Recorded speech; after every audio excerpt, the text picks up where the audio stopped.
안녕하세요, 비트입니다. 여기는요, 미국 마이애미에서 열리는 어도비 맥스의 현장입니다. 어도비 맥스가 뭐냐면은 여러분들 애플의 WWDC라는 거 다들 들어보셨죠? 여기는 마치 그 WWDC와 비슷한 행사라고 생각하시면 될 것 같습니다. 포토샵이나 프리미어 프로를 비롯한 어도비의 각종 프로그램들의 업데이트가 발표되는 자리를 알 수 있습니다. 여튼 이번 발표는 내용도 내용인데 흥미로운 부분이 따로 있거든요. 그게 뭐냐? 바로 주식입니다. 이런 뉴스 다들 들어보셨죠? 땡땡땡 기업 신제품 발표 주가 떨어져.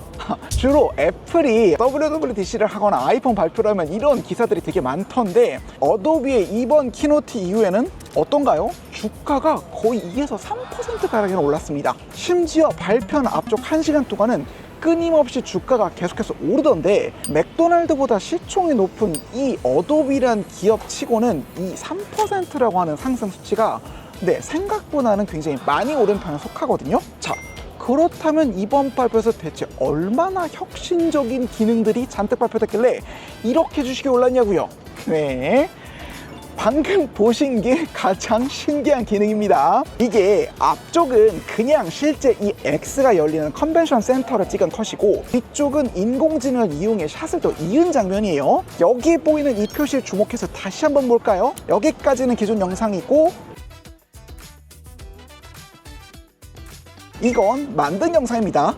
자, 어도비는요, 이번 프리미어 프로의 베타 버전부터 부족한 컷 영상을 더 생성해 주거나 오디오를 자동으로 채워주는 생성형 확장 도구라는 기능을 포함시켰습니다. 실제로 써보면요, 나쁘지가 않아요. 솔직히 현업자 입장에서는 진짜 엄청 편리한 기능이긴 합니다. 왜냐면은 지금까지는 이렇게 컷의 길이가 부족하면 컷의 슬로우 모션을 걸어서 늘려야만 했거든요. 근데 컷이 워낙에 짧은 경우에는 억지로 슬로우를 걸게 되면은 보이시는 것처럼 엄청 끊기게 됩니다. 근데 이거는 3초 이상의 영상이기만 하다면 알아서 AI가 영상을 분석한 다음 뒤에 최대 2초간 자연스럽게 영상을 더 붙여서 만들어줍니다. 이러면은 영상의 길이가 거의 60% 이상 더 늘어나게 되는 거라고 할 수 있어요. 특히 이 영상은 제가 직접 촬영한 건데요,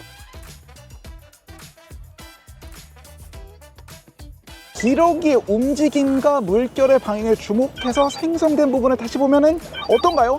굉장히 자연스럽죠? 이 생성형 확장 기능에 사용되는 어도비 영상 생성 모델은 피사체의 움직임과 카메라의 움직임을 모두 이해하기 때문에 굉장히 그럴듯한 결과물을 만들어줍니다. 뿐만 아니라 이거는 흔히 화이트 노이즈라 불리는 배경음도 완벽하게 복제해주거든요.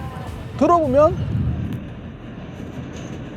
이야, 기가 막히죠. 비디오와 오디오가 한꺼번에 생성되고 그 퀄리티가 생각보다 굉장히 높기 때문에 야, 이거는 쓰는 와중에도 계속해서 현업에서 바로 쓸 수 있을 것 같은데? 라는 생각이 들더라고요. 근데 물론 이게 장점만이 있지는 않습니다. 일단 생성까지의 시간이 너무 오래 걸린 데다 현재까지는 베타 버전이라 그런지는 몰라도 바다의 파도를 좀 제대로 생성하지 못하는 현상도 보여주고 있고요. 말소리가 섞인 현장의 경우에는 제대로 생성해주지 못하고 있기 때문에 활용 용도가 생각보다는 제한적이긴 합니다.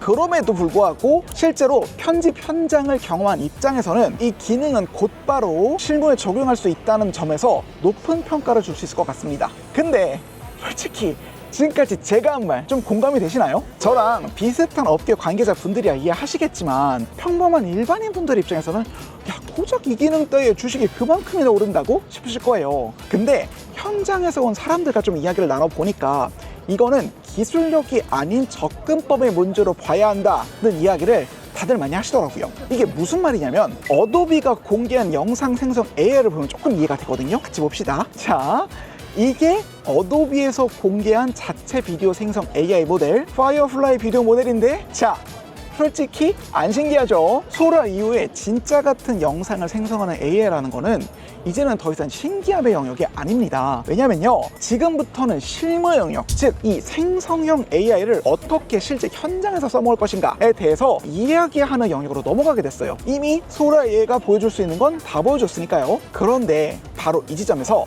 현재의 영상 제작 프로세스와 최첨단 생성형 AI를 이용한 영상 제작 프로세스에는 불협화음이 등장하게 됩니다. 그게 뭐냐면 바로 랜덤함이에요. 결과를 예측할 수 없이 무작위하게 결과물이 나온다는 데 있습니다. 자, 하나의 예시를 들 수 있는 게 바로 이건데요. 얼마 전까지만 해도 장안의 화제였던 소라 AI로 만든 영화인데 어때요? 보면은 굉장히 그럴듯한 결과물이죠. 근데 이 영화를 제작한 팀의 뒷이야기에 대한 기사를 좀 읽다 보면은 이 결과물을 뽑아낼 때까지 굉장히 생고생을 했다 하더라고요. 가장 큰 이유가 뭐냐면은 결과물이 랜덤하다는 거예요. 풍선에 달린 머리가 생겼다가 사라지고 색이 바뀌는 등 결과물이 랜덤에 바뀌는 바람에 일정한 퀄리티의 영상을 꾸준히 뽑기가 되게 어려웠다, 뭐 이렇게 이야기를 하시더라고요. 사실 이건 여러분이 챗GPT 같은 걸로 이미지만 뽑아도 알 수 있는 거긴 한데, 생성형 AI는 결과물이 랜덤하게 뽑힙니다. 이걸 없애려면 미드저니 같은 데서 특정 프롬프트를 사용하거나 스테이블 디퓨전 같은 데서는 롤라니, 인페인트니 하는 기술을 사용해요. 자, 그럼 영상에서는 어떻게 해야 하냐? 여기서 대두되는 게 텍스트 투 비디오가 아니라 이미지 투 비디오 기법을 사용하는 겁니다. 저희도 이 방식을 사용해서 실제 영상에 사용했는데요. 직접 한번 보실까요? 자, 이거는 피코 VR의 리뷰 영상인데 바로 여기가 AI를 이용해서 동영상을 생성한 부분이거든요. 어때요? 다시 보니 좀 차이가 느껴지시나요? 여튼 저희가 이걸 어떻게 만들었냐면은, 일단 챗 GPT를 이용해서 이미지를 생성한 다음 런웨이란 AI 서비스를 활용해서 그 이미지를 영상으로 변환했어요. 이 방식의 장점은 제가 생성할 영상의 결과물을 어느 정도 예측할 수 있다는 겁니다. 이 팔에 달린 트래커가 이 친구가 이렇게 만지겠구나 하는 식으로 영상이 어떻게 만들어질지를 보이니까 작업이 훨씬 수월하다는 겁니다. 이런 식으로 현재 AI로 영상을 만드는 방식은 일단 미드전이나 이미지 생성 툴로 이미지를 만들고, 그걸 다시 런웨이니, 클레인이 하는 영상 생성 AI를 이용해 영상으로 변환하는 게 대세가 됐습니다. 만 이 프로세스는 바로 단점이 보이죠. 미드전이 갔다가 런웨이 갔다가 사용해야 되는 서비스가 너무나도 많습니다. 자, 각각의 툴을 익히는 게 굉장히 까다롭고 귀찮은 일이에요. 자, 어도비가 공략한 게 바로 이 점입니다. 어도비는 AI 영상을 만드는 프로세스 전체를 자신들이 제공하는 생성형 AI 플랫폼 위에 심리스하게 구현해놨습니다. 이미지 생성이 필요하십니까? 어도비 파이어플라이 이미지 모델을 이용하면 됩니다. 이걸 영상으로 만드시겠다고요? 파이어플라이 비디오 모델로 그 자리에서 구현해보세요.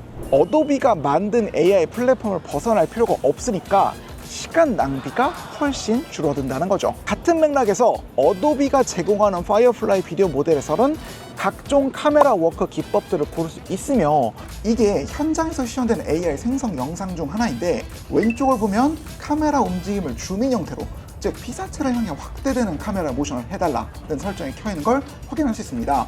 간단한 영상도 세밀하게 제어할 수 있는 거죠.